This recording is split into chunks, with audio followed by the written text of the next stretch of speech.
এই নাও চাল নিয়ে এসেছি, রান্না করো। কিছু টাকা বেঁচে গিয়েছে, এটা রেখে দাও। আরে দোকানদার তো আমাকে 450 টাকা দিয়েছে, আমি তো 100 টাকা দিয়েছিলাম।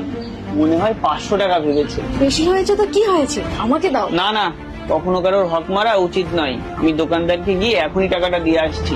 হ্যাঁ হ্যাঁ যাও, দুনিয়ার সব ইমানদারি তো আল্লাহ তোমার মধ্যেই দিয়েছে। আর এত ইমানদারের ফল দেখো, এই ভাঙাচোরা ঘরে থাকতে হয়। তুমি আমাকে যাই বলো, আমি কারোর 1 টাকাও মেরে খেতে পারবো না। আর যদি আমি ওনার হক না মারি, তাহলে আল্লাহ আমার হকও কাউকে মারতে দেবে না। আর আমি কোন রকম ঠেলে ঠেলে সংসার চালাই। ভাই, আমি কিছুক্ষণ আগে যে তোমার কাছ থেকে চাল নিয়ে গিয়েছিলাম না, আমি তো 100 টাকা দিয়েছিলাম, কিন্তু তুমি আমাকে 450 টাকা ফেরত দিয়েছো। এই নাও তোমার বাকি 400 টাকা। ভাই, চালের দাম 5 টাকা বেড়েছে বলে তুমি খুব দাম দরাদরি করছিলে, এখন আবার 400 টাকা ফেরত দিতে এসেছো? ভাই, দাম দর করা এটা তো আমার হক, কিন্তু যদি কারোর টাকা আমার কাছে থাকে আর আমি যদি সেটা ফেরত না দিই, তাহলে সেটা অনেক বড় গুনাহ।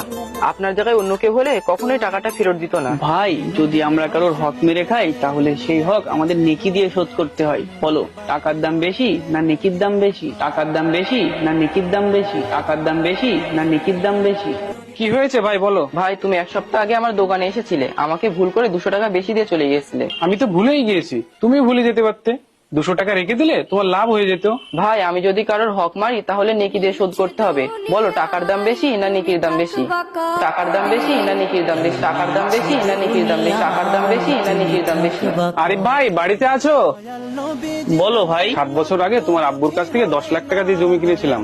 5 লাখ টাকা দিয়েছিলাম, আর 5 লাখ টাকা পরে দেওয়ার কথা ছিল। কিছুদিনের মধ্যে উনি মারা গিয়েছিলেন। কিন্তু আমি তো এইসব টাকার ব্যাপারে কিছুই জানতাম না। কেউ জানতো না, এই জন্য আমি ভেবেছিলাম টাকাটা আর দেবো না। কিন্তু আজ আমি আল্লাহর ভাই তোমার হক তোমাকে ফিরিয়ে দিতে এসেছি।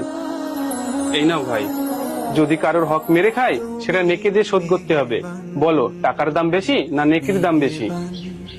দেখলে তো তুমি, এটাই হলো ইমানদারির ফল। আমি যদি কারোর হক না মারি, তাহলে আল্লাহ আমার হকও কাউকে মারতে দেবে না।